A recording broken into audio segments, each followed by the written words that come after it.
मैं संजीत कुमार आपका एपिसोड 36 में स्वागत करता हूं। इस चैप्टर का पूरा थ्योरी समाप्त हो चुका है। इसके बाद अब हम लोग क्वेश्चन पढ़ेंगे। इसका एक क्वेश्चन लिखिए। क्वेश्चन है कि समान द्रव्यमान m के दो पीठ बॉल समान लंबाई l के सिल्क के बने धागे से एक ही बिंदु से लटकाए गए हैं। दोनों पर समान आवेश Q दिए जाते हैं, तो दिखाएं कि कोण थीटा के छोटे मान के लिए उनके बीच की दूरी x का मान Q²L/2 पाई एप्सिलॉन नॉट mg के पावर 1/3 होगा।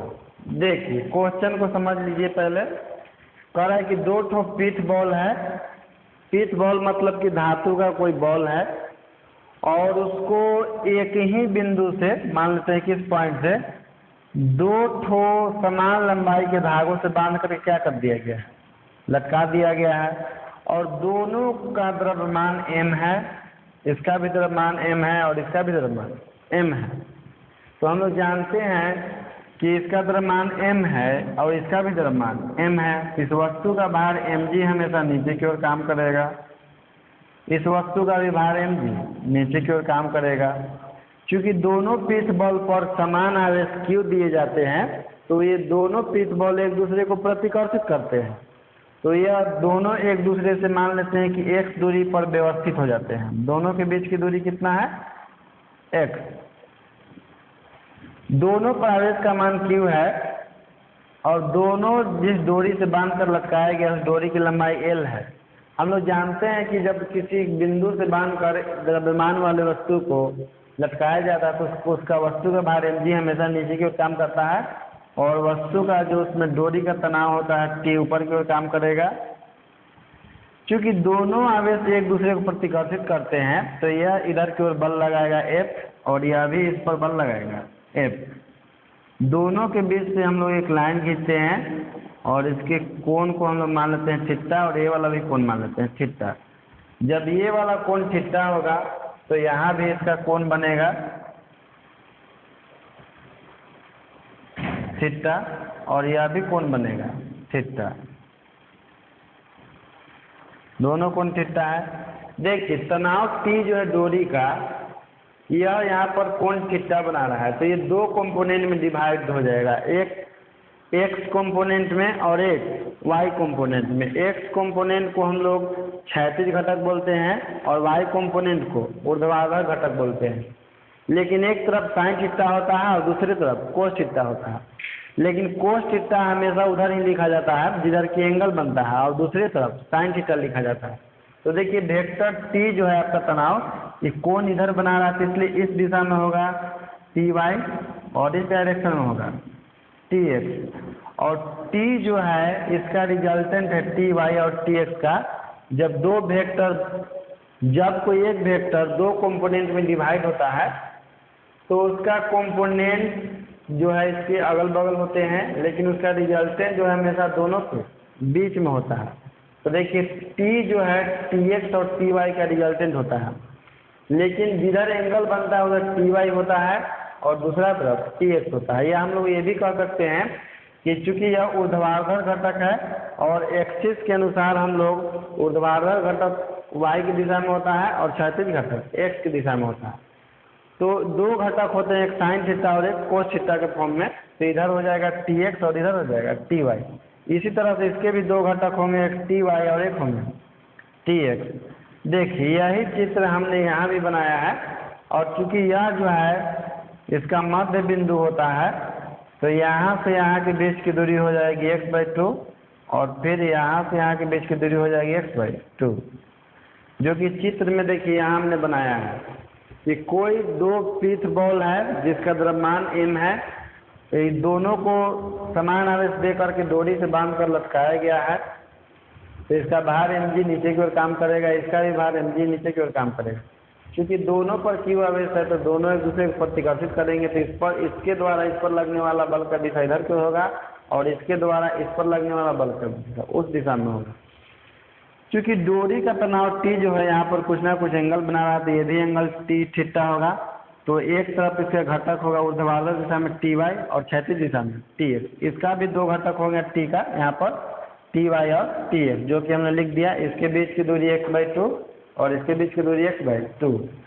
इसके बाद देखिए हम लोग क्या करते हैं, इसको प्रूफ करने के लिए मान लेते हैं कि माना कि दो पीठ बॉल ए तथा बी एक दूसरे से x दूरी पर स्थित है, जिसे चित्र में दर्शाया गया है, जिसका द्रव्यमान m तथा आवेश q है। चित्र में जो पीठ बॉल है, यानी कि ये जो पीठ बॉल है, इस पर एक साथ तीन बल काम करता है। एक बल काम करता है वस्तु का भार, जो ऊर्ध्वाधर नीचे की ओर काम करता है। दूसरा बल इस पर काम करता है विद्युत प्रतिकर्षण बल, और तीसरा बल काम कर रहा है डोरी का तनाव। जब तीनों बल परिमाण में बराबर इसमें होते हैं, तभी ये दोनों अस्थायी संतुलन में होता है। तो इसमें लिखेंगे हम लोग कि चित्र में पीठ बॉल ए तथा बी पर एक साथ तीन बल लग रहे हैं। पहला है धागे का तनाव, जो कि ऊपर की ओर काम कर रहा है टी। दूसरा है बॉल का भार mg, जो कि नीचे की ओर काम कर रहा है। और तीसरा बल है विद्युतीय प्रतिकर्षण बल, क्योंकि दोनों पर समान आवेश है और समान आवेश के कारण दोनों पीठ बॉल एक दूसरे को प्रतिकर्षित करते हैं। तो दोनों बॉल पर लगने वाला प्रतिकर्षण बल का मान होता है 1/4πε0, पहला आवेश इंटू दूसरा आवेश, और बटा में दोनों के बीच का दूरी का स्क्वायर। तो देखिए पीठ बॉल ए और पीठ बॉल बी के बीच की दूरी कितनी है, x है। तो इसलिए हम लोग लिख देंगे यहाँ पर x का स्क्वायर। अब देखिए इसके बाद जो t का है दो ठो घटक है, टी वाई और एक टी एक्स। तो क्षैतिज दिशा में इसका घटक होगा टी एक्स और ऊर्ध्वाधर दिशा में इसका घटक होगा टी वाई। लेकिन ध्यान रखना है कि साइन थीटा उधर ही होता है, साइन थीटा उधर होता है जिधर एंगल नहीं बनता है, और कोस थीटा उधर लिया जाता है जिधर एंगल बनता है। तो देखिए क्षैतिज दिशा में t का घटक टी एक्स बराबर T sine theta, T x बराबर टी साइन थीटा। और देखिए यहाँ पर टी एक्स जो है इस दिशा में काम कर रहा है और टी एफ जो है इस दिशा में काम कर रहा है। टी एक्स जो है ये भी एक प्रकार का बल है और एफ भी एक प्रकार का बल है, लेकिन दोनों का डायरेक्शन यहाँ पर एक दूसरे के अपोजिट है, जिसके कारण यह अस्थायी संतुलन में पीठ बॉल। तो लिख देंगे कि T x is equal to F, क्योंकि टी एक्स का वैल्यू है टी साइन थीटा और एफ का वैल्यू है 1/4πε0 q into q by x square, यानी q square by x square. इसको समीकरण 1 मान लेंगे। टी जो है इसका एक ऊर्ध्वाधर घटक है टी वाई, तो हम लोग लिखेंगे कि टी का ऊर्ध्वाधर दिशा में घटक टी वाई बराबर टी कोस थीटा। ध्यान रखिएगा जिधर एंगल बनेगा हमेशा उधर कोस थीटा लिया जाता है और दूसरी तरफ साइन थीटा लिया जाता है। तो टी वाई का मान किसके बराबर होगा, mg के बराबर होगा। तो समझने वाली बात है कि इस पीठ बॉल पर एक साथ चार बल काम कर रहे हैं। टी वाई जो है जो ऊर्ध्वाधर नीचे की ओर काम कर रहा है, mg नीचे की ओर काम कर रहा है। ये दोनों बराबर हैं, लेकिन डायरेक्शन दोनों का अपोजिट है। एक बल टी एक्स इधर दिशा में काम कर रहा है, एक इधर दिशा में काम कर रहा है। ये भी दोनों परिमाण में बराबर है, लेकिन एक दूसरे के अपोजिट है। तो इस प्रकार से इस पर चार बल एक साथ लगते हैं। इसी कारण से पीठ बॉल यहाँ पर अस्थायी संतुलन में होता है। तो देखिए टी का ऊर्ध्वाधर दिशा में घटक टी वाई बराबर T cos theta, T y का वैल्यू mg है। इसको हम लोग रख देंगे टी वाई बराबर टी कोस थीटा और बराबर mg। इसको मान लेंगे समीकरण 1। इसके बाद हम लोग क्या करते हैं कि समीकरण 1 में समीकरण 2 से डिवाइड करते हैं, यानी कि समीकरण 1 में समीकरण 2 से भागा देते हैं। तो रूल होता है कि LHS से LHS में हम लोग डिवाइड करते हैं और RHS से RHS में डिवाइड करते हैं। तो देखिए टी साइन थीटा और बाई टी कोस थीटा बराबर 1/4πε0 q square by x square और बाई mg। देखिए यहाँ टी से टी कैंसिल हो जाएगा, तो बचेगा sine theta by cos theta is equal to tan theta. ये जो है आपका ये प्लस जाएगा mg, तो हो जाएगा 1/mg, 1/4πε0 q square by x square और 1/mg। इसके बाद हम लोग चलेंगे चित्र से। चित्र में देखिए यहाँ पर पॉइंट O है, यहाँ पर C है और यहाँ पर A है। तो हम लोग चलेंगे त्रिभुज OCA में, यानी कि ये त्रिभुज OCA में। यहाँ पर 90 डिग्री का एंगल बन रहा है हम लोग जानते हैं कि 90 डिग्री के सामने वाला क्या होता है, कर्ण होता है। 90 डिग्री के सामने वाला कर्ण होता है, ये वाला आधार हो जाएगा और ये वाला देखिए यदि ये वाला लंब है तो इसके सामने वाला 90 डिग्री होगा, लेकिन आधार और लंब का डिसीजन एंगल के अनुसार होता है। तो यदि हम इस एंगल की बात करें तो कोण के सामने वाली भुजा हमेशा लंब होती है, तो ये वाला आधार का काम करेगा, ये तो कर्ण हो गया, ये काम करेगा थीटा कोण के लिए लंब का, और ये वाला काम करेगा आधार का, क्योंकि नियम होता है कि कोण के सामने वाली भुजा हमेशा क्या होती है, लंब होती है। तो हम लोग यहाँ लिखेंगे त्रिभुजकोष्ठीय में साइन थीटा बराबर, तो साइन थीटा बराबर होता है लंब बाय कर्ण।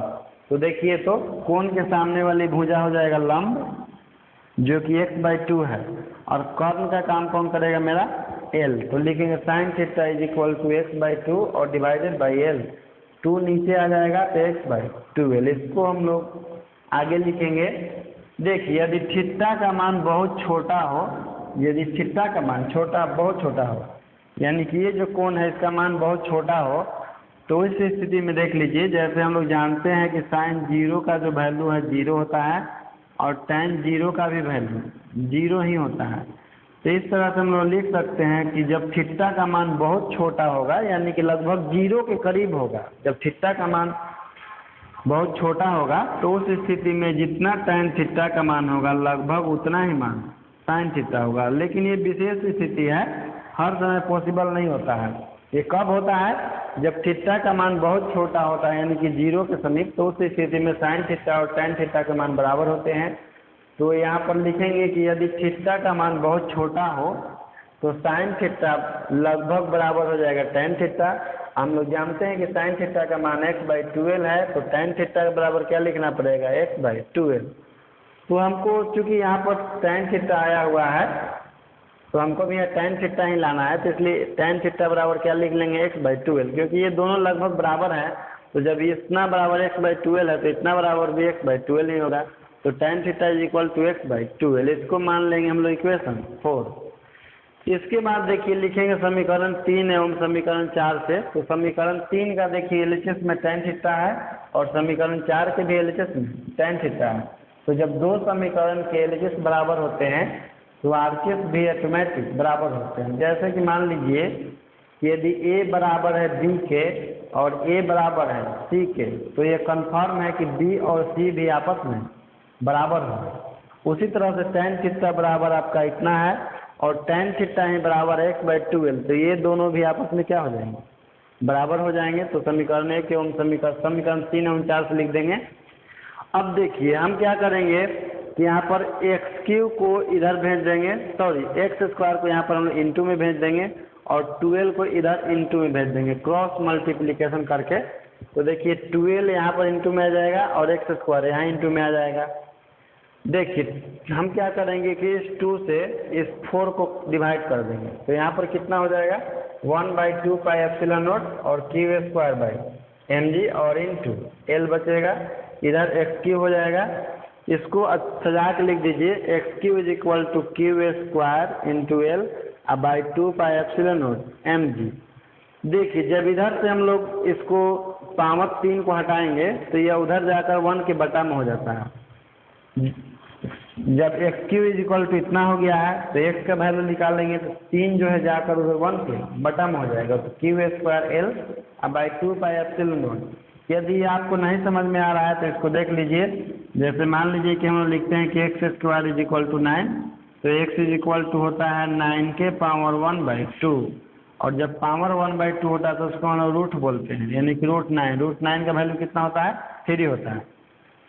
उसी तरह से मान लीजिए कि यदि x³ होगा तो x³ बराबर मान लीजिए कि जो भी रहे 9 रहे 8 रहे, तो x बराबर कितना होता है 9 के पावर 1/3, यानी कि जो भी इधर घात रहता है उधर जाकर के 1 के बटा में हो जाता है। तो ये प्रूफ हो गया। इसके बाद वाले वीडियो में हम लोग न्यूमेरिकल पढ़ेंगे, कम से कम 50-60 न्यूमेरिकल तो पढ़ना ही है, हार्ड न्यूमेरिकल। तो आज के लिए इतना है इस वीडियो में।